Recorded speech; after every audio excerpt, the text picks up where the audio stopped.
Smiles, everyone. Smiles. And prepare yourself for... Show me the money!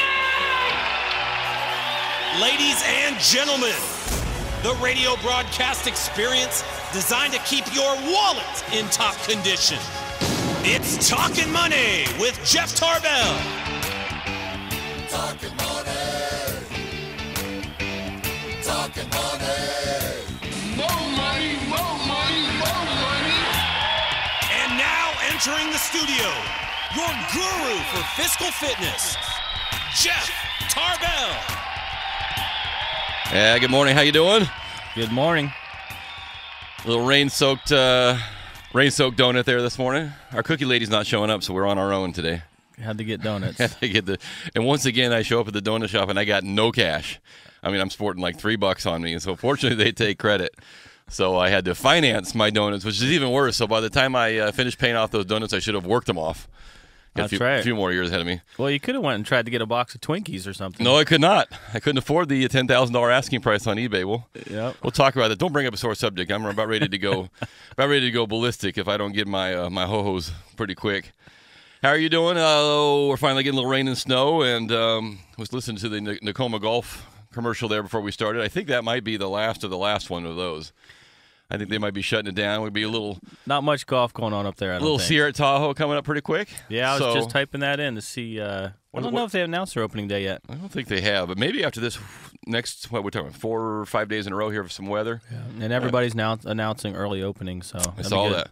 So in the effort, in the need to get out and make sure that the slopes are safe, John and I also took... what day was that? Was that Wednesday? That was Wednesday.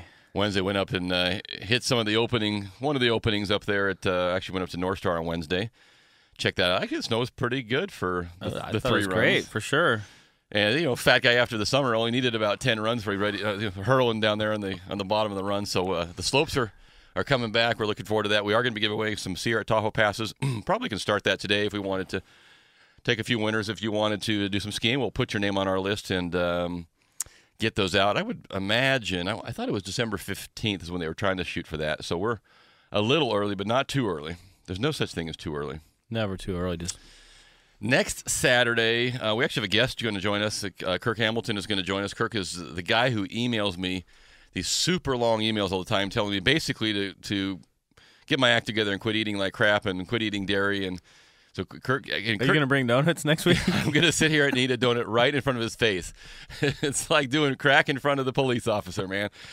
And we're going to sit there and eat. Actually, we'll eat the chocolate chip cookies in front of him while we're doing that. But Kirk has given me 2 cases of books to give out. So everybody who wins something on the show while I have some books around, I'm going to send out a book too. And they're very, very good books, very easy to read. And actually, I did follow his advice last year, and I think I won about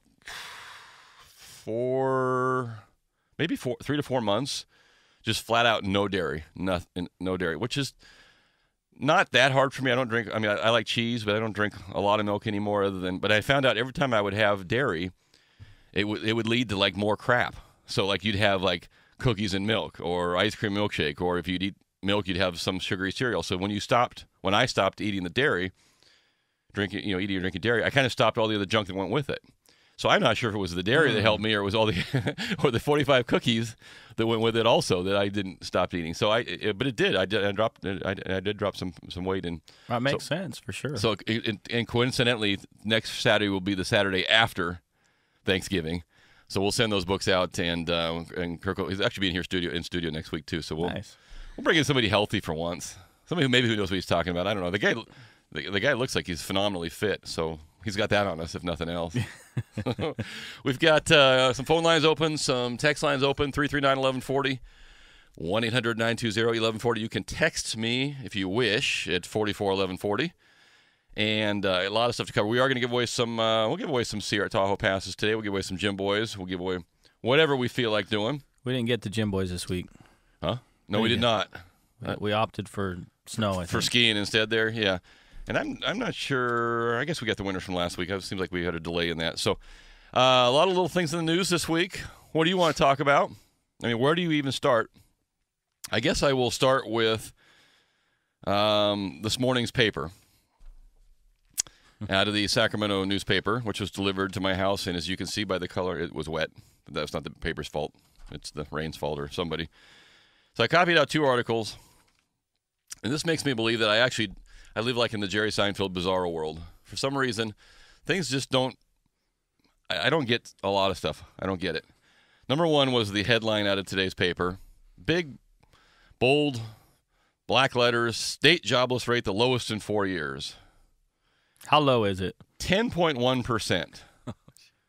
This is what we are putting a banner across the head. We're at 10.1%, and that's 10.1% of those who admit that they're unemployed. That doesn't include those who quit working or who are underemployed. And this is the headline in the newspaper today, state jobless rate. And then right next to it, oh, by the way, Hostess, Campbell's Soup, and Comcast are all leaving town. Other than that, we're at 10.1% for the moment. So Which is good, right? Yeah, I was Is that the lowest the perception? the lowest in 4 years. Which I guess that's I guess if you're proud of that. I'm not proud of that. No. And I know a lot of you that are underemployed or not working aren't proud of that.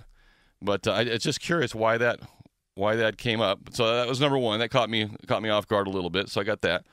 Then I'm flipping through the Metro section, and I don't know, maybe all the Metro sections are the same, maybe they're not. There's an article about Red Hawk Casino, which I just happened to be thinking about the other day because I was driving by my motorcycle by Red Hawk and didn't see a line of traffic trying to go in there. And I know they've been having not an easy time over there. And that's over, if you're not familiar with Red Hawk, it's over on Highway 50, kind of the Shingle Springs area. I have actually never been into Red Hawk. Have you been in there? I have. Yeah? Yep. Is it pretty nice? Yeah. Is it like on the size and scale of Thunder Valley, or is it like still in a tent? No, it's like a Thunder Valley. It's solid. It's nicely done. You can get free soda there. Okay, great. That's your tip of the day. It's free if you want free soda. I'm sure that's what they're advertising. Way to contribute. Turn his microphone off. Free soda. His donut went right to his head. So anyway, the Red Hawk Casino, they've been having some trouble over there. And so here's the deal. Red Hawk has a deal with the state of California that they have to pitch in 25% of its slot machines winnings go right to the state of California. So 25% of the slot machine winnings. And they were authorized to have up to 5,000 slots. They currently only have about 2,200, and they cut that back to 3,000. So they have to pitch in 25% of the dollar to of their winnings just on the slot machines to the state of California. That was the deal. This is the new proposal, and I'm fine with all that. I don't know enough to know whether that's like they're getting screwed and everybody else has got a better deal, or everybody puts in 25%. I don't know the answer to that. And that's not the gist of the article to me. So what's being proposed is they're going to lower the tax rate on the casino, right? Because if you're paying 25%, you're being taxed 25%. They're going to lower the tax rate from 25% to 15%. And this is the part that gets me. A gambling law expert at Whittier College never heard of the state rewriting a tribal compact to ease the financial terms. It's completely innovative, Mr. Rose said. It's better to get a lesser amount, 15%, than to get 0. Duh. Rocket science. Now, how is this different from what we just went through with Prop 30? Now, Prop 30, we did the exact opposite. We took those that were making money and struggling on all fronts, and we hit them with a higher tax. And what happens when you generally raise taxes on people? The state and the federal government generally does not get more money over time. They get a sudden swell because they take money from people, but then people adjust their habits. And I'll give you a little anecdotal lesson that I learned this week. So a very good friend of mine who lives in the Rancho Marietta area, multimillionaire, doesn't have to be here, runs a business that doesn't have to be here, travels and doesn't have to be here. And after Prop 30 and after other things that happened in the last election, put his house in the market and said, I'm out of here. And the agent who listed his house said, you're the 5th one this week that I have listed who is out of here because of the election. People very similar to himself in one neighborhood. That's crazy. In South Sacramento County area. I understand it. So what happens when you raise taxes and things on people? They make an adjustment. Some people will just eat it and deal with it. I have to. if the tax influences me, I can't leave. I got 3 daughters that are going to school here. I can't go anywhere at the moment. So if the tax trickles down to me, I'm going to have to deal with it. But there's a lot of people that don't. And my buddy called it voting with his shoes. He says, obviously, voting at the polls doesn't get me anywhere, so I'm going to vote with my shoes. And he's going to leave. He's going to go to Washington State, where there is no state tax at all. So I look at that and say, here's an article where the state of California looked and said, wow, we need to work with these people or we're going to lose the money entirely. And someone called that the most innovative thing he's ever heard, by keeping some money rather than none. And yet we did the exact opposite to all of the people over 250 grand or whatever the number ended up being. My guesstimate is going to be trickled down to less than that. Right. Eventually you start somewhere and you work your way down. That's why I say it's going to work our way back into all of us at some point. So I look at these things and I'm like, well, did I miss something? This is the most innovative deal ever, and yet we just said we were going to raise taxes on everybody else because we needed more money, and that was supposed to raise us more money. So which is it? Is it better to lower taxes and get some money and keep people in business, or raise taxes and run them out of town? I'm open to an answer. I don't have all the answers here. Do the same scenario with Hostess right now. I don't have all the answers here. Yeah, different but similar. We'll talk about Hostess when we come back here. We are going to take a break. I got some good news for you if you're looking for work. Talk about some work in the state and some out.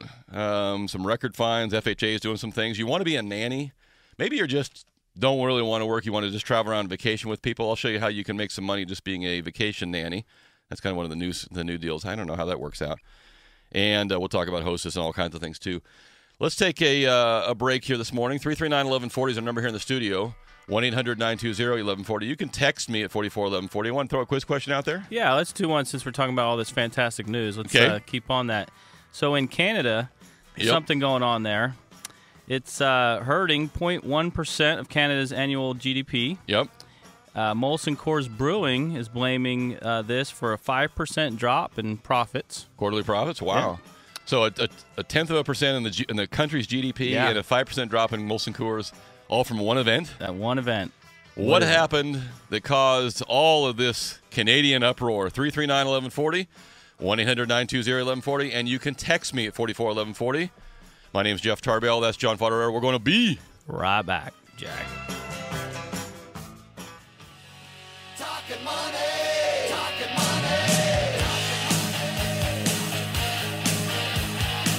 Let's rejoin your host, Jeff Tarbell, and Talkin' Money.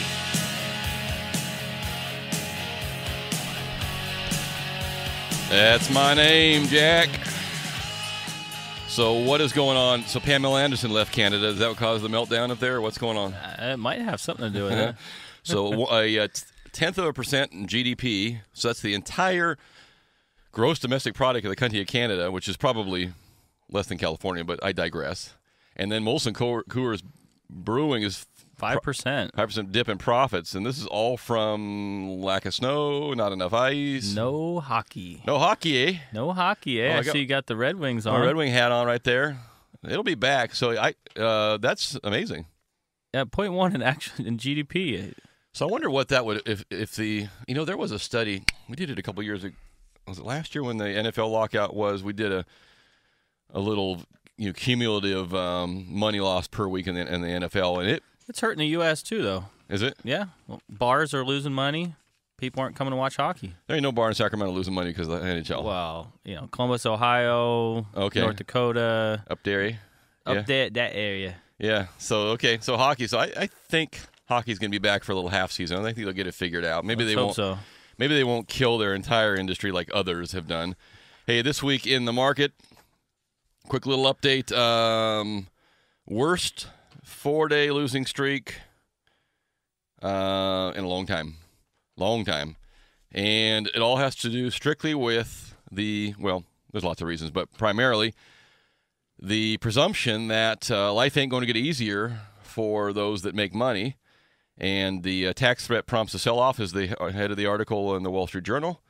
And they did a little comparison just to give you an idea. So they took an average investor. Let's say he owned 25 shares of Apple. So he bought them at $400 and he sold them at this week's price of $547. So that individual would have made about $3,600 on their investment. Under current capital capital gains taxes, that tax would have been about $550. What's proposed is about $875. So going from about 15 to 23.8. That's a lot. For sure. That's Especially a lot. that's So, just a small amount. Yeah. So percentage-wise, it's a lot. Dollar-wise, it's a lot. So you start to see people looking around going, well, maybe I better get out of some of these things now and start unloading some of these stock. Well, when everybody does it at the same time, on top of that, Apple hasn't been doing well, and their stocks are down 8% by themselves. But yeah, interesting week that people are looking ahead and saying, okay, if that's what it means, then I'll go ahead and unload some stuff right now. You also look at some. Was talking to a business broker this week who buys and sells companies for people. And that's another thing where people are looking around saying, I'm going to unload my business. I'm just going to, because whether you're selling a stock or you're selling you can have a capital gain in an entity as well. And others are looking at just saying, we're just going to shut it down, because when you start looking at the burdens that are being put on us, the increased taxes if I do well, the increased health care and all the other things that are going on too, they just have said, screw it. I'm not going to do it anymore. So we're going to see that, not instantly, but we're going to see that trickle out. And man, the more time we lose producers, that's not good. So we'll see how that shakes out. And this is still, of course, we're still dealing with this, so-called fiscal cliff. There's no T on Clift. Clift is my cousin.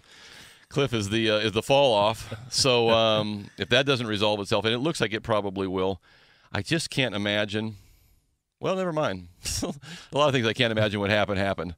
I can't imagine the Twinkie people would put themselves out of business, and they did. So I don't see that happening, but I'm fairly convinced at this point that politicians really don't care about you and I. They're there to make a point between themselves on both sides of the aisle. And I can see both of them just saying, we're going to make you look bad. No, we're going to make you look bad. No, we're going to make you look bad. In the meantime, everything falls apart. We're going to have some stiff tax rates and some critical spending, a double whammy, which would not be good. So you might want to go out and buy some of that gold and silver and hoard it in your backyard. Along with cash, people are stockpiling. Yeah, but even our cash is becoming less and less worthless. So it's true. They just keep printing more of it. So take your comments if you want to jump in today. 339-1140. I think the phones are working again. We were losing our service there for a little bit, and maybe I ought to pay the bills around here. Maybe that's part of the problem. Okay, let's talk about the Hostess peoples. And, for someone who grew up in Sacramento like myself and who used to drive by the Wonder Bread factory there on Arden. What are you doing over there? Back in the day when you could actually pollute the air and you could actually smell the bread baking. I remember that like it was yesterday, driving by there. They ruined that, first of all. We've got to get this whole clean air thing going. That's a real bummer. And you can't smell whether they're cooking anymore. But, and I guess I didn't know that plant was owned by a company out of Texas. I guess I thought, I don't know why I thought they were local. Maybe just because you can see the building and you don't really read beyond that. So maybe too many Twinkies have gone to your brain. So Hostess shuts down, 20,000 workers to lose their job. So I guess the obvious answer or the obvious response is, what a bunch of dumbasses who put themselves out of work.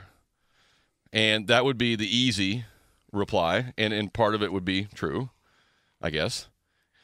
But I guess I can't sit here and say that the strike was the only thing that put that company under.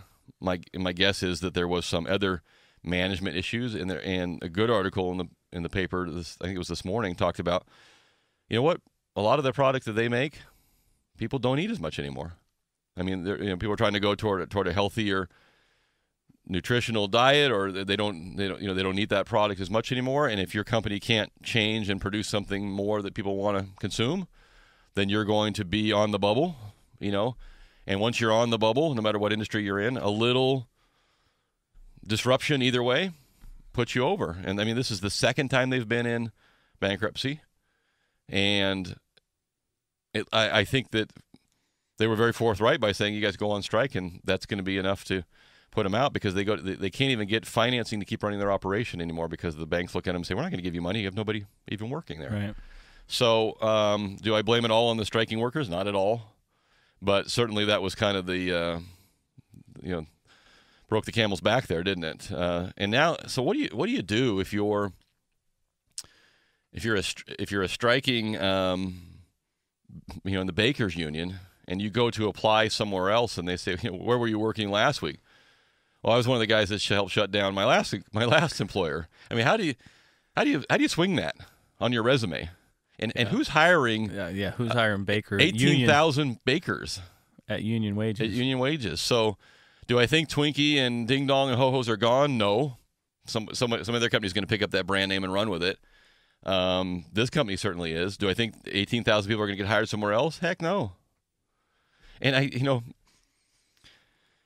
I got to admit that I don't get the union thought process. So I'm at a disadvantage because from the very early on when I started working, I used to work at a company called Thrifty. My buddy's dad was a manager at Thrifty's, and they came up to you have to join the union. That's like 16 and a half years old or 17, whatever I was when I could work there. I probably was working there before I could even work there. And breaking the law. Yeah, and you got to join the union for what? We're going to negotiate for you. You don't even know my name. I just never reconciled with me. I guess in part because I never thought I would actually stay there. For one, and the thought of having someone else speak for me, it makes me want to vomit in my mouth. So I never got it. I just have never got that need for that. But I mean, some unions have done phenomenal things, and some unions have not. But this is one where I think is going to be very, very tough. And so I was watching the news last night, and they were interviewing a guy here in Sacramento. He's like, "Yeah, I'm still fine with my decision, even when we shut the company down." And I'm like, "Oh, okay. Wow. Then either you don't need to work or you don't want to work. But now your benefits are going to be picked up by, I guess, Obama, or I don't know who's going to pay your benefits going forward. But I don't get it. I don't get it. But I don't think that was the only source of the trouble there. Yeah, I think there was a lot of trouble going on, and that was just kind of the death knell. So I'll take your thoughts. Would you hire somebody? We'll do a little text question here. So if you're running a business and someone comes from the world of the baking world, and used to work at Wonder Bread or Twinkie or whoever, and they're on their resume, they're looking to work with you. Would you hire them? Would you hire somebody who was a critical component of, or part component of having the other company go under? Was that something you'd look at, something you'd be concerned about if you were in that same industry? I would. I mean, certainly there weren't 18,000 people on the picket line, so not all of them were probably in favor of it. But let me know your thoughts. You can text us at 441140 if you want. You can jump in on 339-1140 or 1-800-920-1140. We're going to take what do you got in the quiz world there? Well, since we're talking about all this exciting high-end stuff, things closing, there's a title here. It says, "We'll all die poor." Okay, I'm already on a good start. If you have 3 daughters, you're probably at the top of that list, but go ahead. So it's just talking about savings. I was just reading another article, less than 3% savings, people setting up 401ks, things like that. But the question here, more than 46% of senior citizens in the U.S. will die with less than how much in financial assets? That's our quiz question? That's our quiz question. Read it again. More than 46% of senior citizens in the U.S. will die with less than how much in financial assets? So that could be either equity in their house, it could be cash, it could be total. How much everything. In financial assets? So about half this country will die with how much in assets, roughly? And remember the title, "We'll all die poor." We'll all die poor. That means half of us will die rich? Well, you take that for how you want. Is that a flip of the coin? Do I get to pick? You could pick, yeah. You either keep working or you go on strike. So half that. Well, and if half the people carry life insurance, that's probably why they have maybe some assets. Of course, does life insurance count because you don't get life insurance if you're alive, you don't get it. Your estate gets it. So if you die, is that really your money? That shouldn't be included in the pool. That should be like your kids' money at that point. Your estate money. Good point. Yeah, 339-1140. 1-800-920-1140. You can text us at 441140. So on average, about 46% of the people in this country die with about how much in assets, net assets. And then we have the other question going out. Would you, if someone comes from the former union worker at the bakery, comes to apply to work for you, do you look any differently upon their application if they were part of a strike to close their own company down? So we'll have both those things going out there. We'll read your texts, or at least most your texts. Unless you're from the 530, we will modify your text a little bit too. So we're going to take a quick break. This is Talkin' Money. I got a couple phones ringing there, and the texts are now rolling up to, must be 9:31. We should just start the show at 9. We could just sit here from 9:01 to 9:29 and do this. And then at 9:31 we could just go. That'd be a lot easier. Everybody turns on, wakes up. That's right. We sit here, have some coffee, some donuts, some Twinkies for $10,000. How much were the Twinkies on eBay? $10,000 for a box. For a box of Twinkies. Yes. There weren't any bids yet, but that's probably the company themselves, like the bakery company, put them out there. I can't remember where Hostess is, but they were saying Texas. There's a wholesale place. Anyway, one box left on the shelf Friday. There you go. Everybody came in, bought it up. This is Talking Money. We're going to be right back. Jack. Talking Money. And we're back to Talking Money. And here's Jeff Tarbell. Right. How you doing? We are back for our final segment. Glad you could join us. It's 9:37. Yep, we got a couple people on hold there. Some texts as well. Did we get an answer to our quiz question in there about how much debt? Okay, so what is it, John? There was a lot of zeros. I don't think it's not too many zeros. Yeah, I mean, a lot of people answered zero. Right, and I'm sure there were some of that. Basically, $10,000 is the answer. It's kind of the average for about half people die with less than $10,000. 10,000 or a little less. Wow. It's not much. Well, I mean, some people might be a car that's paid off. That's about it. Some people say they want to bounce their last check on the day they die. I mean, run it out and use it out. My dad says he's going to keep on living so he can keep on reaping the benefits of retirement. So we'll come back, and I got some good Hostess text too from a different 530. We'll get to that. So let's see. Bob's been holding here patiently. Hey, Bob, welcome to Talking Money. How you doing? Good morning. Thank you. My comment was relative to your discussion on the company going bankrupt. Yes. And the tax connection is I know this isn't going to happen, but I think that they should discontinue the deductibility of interest at the corporate partnership business level so that it discourages leveraged buyouts and companies being more equity than debt financed, and also that will raise taxable revenues. Yeah, and that's a good comment because off the 530 and Bob, thank you very much. I'll put Bob back on hold. We'll send Bob a Jim Boy's gift certificate. Off the 530, the strike, we're talking about the Hostess or International Baking Company. The strike was a small component of the death of Hostess. As you know, the $1 billion in debt that was loaded up by private equity firms and $2 billion in unfunded pensions was critical to the demise. And that's what I started off with too. I said, it's going to be easy to blame the strike, right, quote unquote, on the death of the business, but really, it was a lot of other things, and it was the way it was run, it was the way it was financed, it was the way it was loaded up with debt, and the pensions. Now, the pensions is the pensions in healthcare is the part that they were striking about, and certainly you have to look at yourself in the mirror at the end of the day and say, do I like the gentleman here who was jumping up and down because the state gave the Red Hawk Casino 15% instead of 25%, and so that was the most innovative thing ever? Did you shoot off your foot? If you're a baker, I don't know. John and I were talking about between the break there. How many union baking jobs are there in Sacramento or in this country? Don't know, but I know there's not 20,000 more to go in there. So, so you look around and say, okay, yeah, I won the battle and lost the war. I showed them we're right. We're not gonna show up and work if they don't do this or that, and then the company just says it folds. Whether or not that was because of it or not doesn't matter. It didn't help, and maybe it would have folded anyway. In fact, if you kind of look at the theme of some of the texts and people that are calling here, it might have folded anyway. It may have been just so loaded with debt, it may not have made it anyway. But I wouldn't want to be the guy they looked at and said, you're the one that pushed us over the edge. We were standing on the edge, but you kicked us over the edge, and that's not a good position to be in. So we'll see how that shakes out a little bit too. Speaking of some job news, you looking for some work? I know where to go. Oh, do you? This is one I did not know.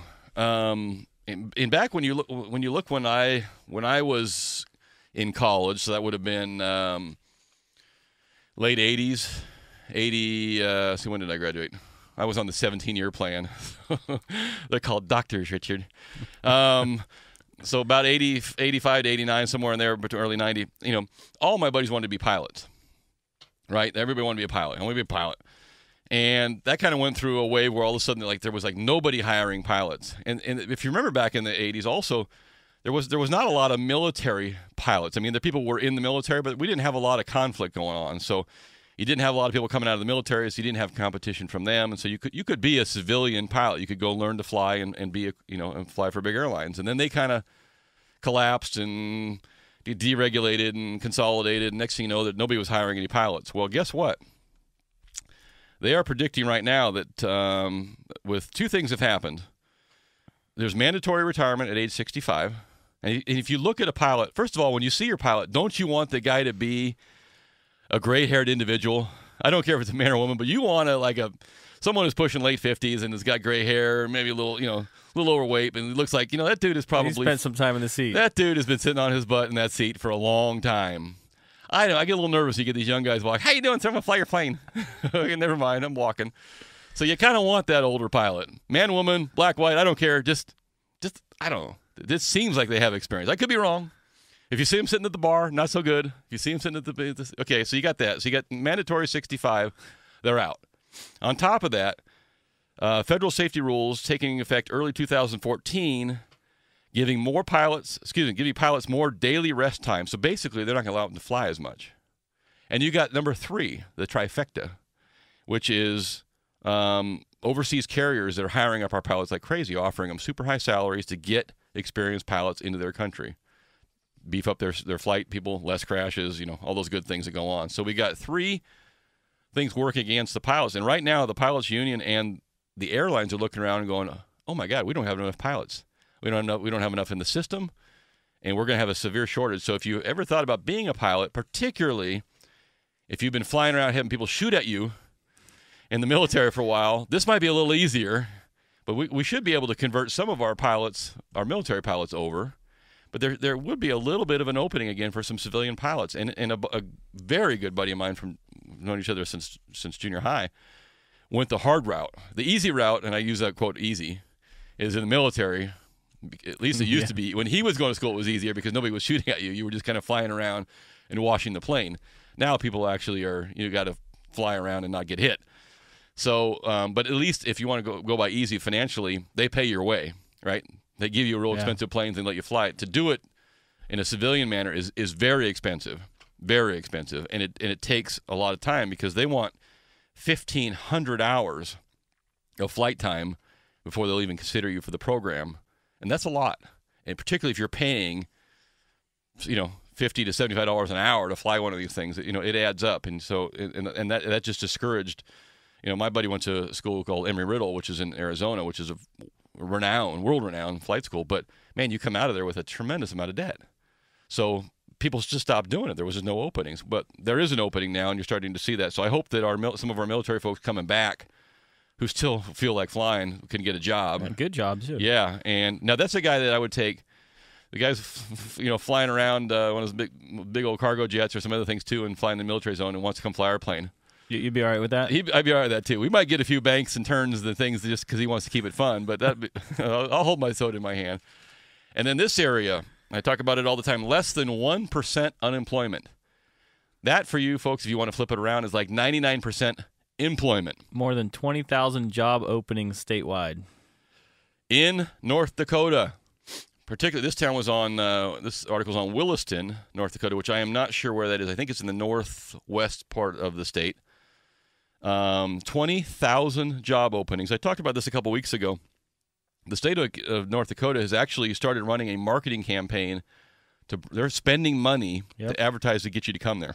I'm on the website right here, nd.gov, and it's experience, discover the opportunities to live, work, play. I mean, it's stuff going on there. Yeah, and the other thing is if you are in the construction business, they are so short on housing back there.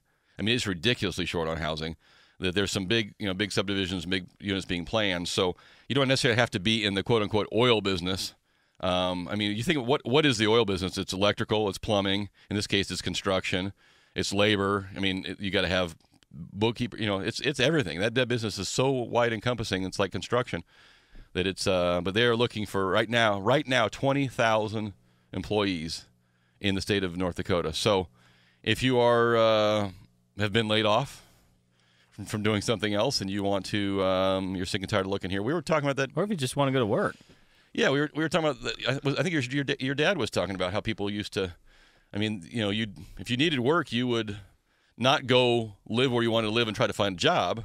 You'd go find a job and then get employed and bring your family with. I mean, that was how it used to be. Yeah. I mean, if there's no work here, You go where the work is. Yeah, it's like watching a bunch of deer forage around in the same spot all the time. Well, there's no food here. Well, we'll wait for it to grow. Well, how about we keep walking?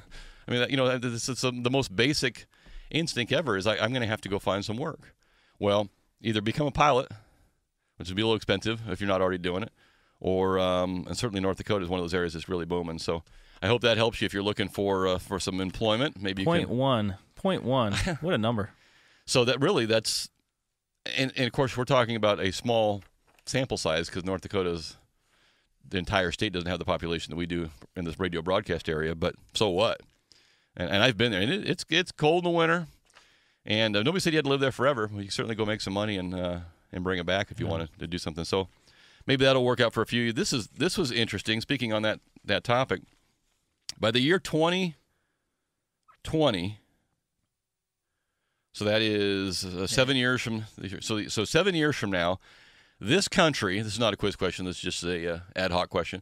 This country will be the #1 oil producer in the world, ahead of Saudi Arabia. McFly. I know. Okay, who? United States of America. United States of America. According to a shale oil boom will help the U.S. overtake Saudi Arabia as the world's largest oil producer by 2020, according to the IEA, International Energy Agency. A shift that could transform not just energy supplies, but also U.S. politics and diplomacy. So think about that. We have now learned to get oil out of areas before we couldn't get it. We knew we had oil that wasn't easy to get to, or maybe I should say it wasn't cheap to get to. Yeah. But now we're getting that. We could become the #1 oil producer in the world if we allow ourselves to. Number one, you were talking about Pennsylvania, where they have incredible oil supply. All kinds of oil supply, and the communities around the area are complaining because they don't want it. They don't want to drill there because they don't want to see a pump. They don't want to see the little wee, wee, wee. And I'm trying to tell them they're on the beach in Southern Cal. You can be at Huntington Beach and they're pumping away, and I just see dollar signs when I see one of those. But that's just me. They haven't seen the money yet, so they'll come out of that. So, but think about that. I mean, think about what that could change if all of a sudden you look at the Mideast and you say, you know what, where are you buying your oil? Then what happens to prices when the demand goes down? The demand goes down. What happens to prices? The supply goes down. I mean, the price goes down. So all of a sudden we tell Saudi Arabia and other places over there, we'll just use what we got here. Oh, okay, well, instead of $40 a barrel, how about 20? How about 10? You know, whatever you want to do. But then I think the bigger number is that do we all of a sudden start spending money over there for other purposes, for political purposes, geopolitical purposes?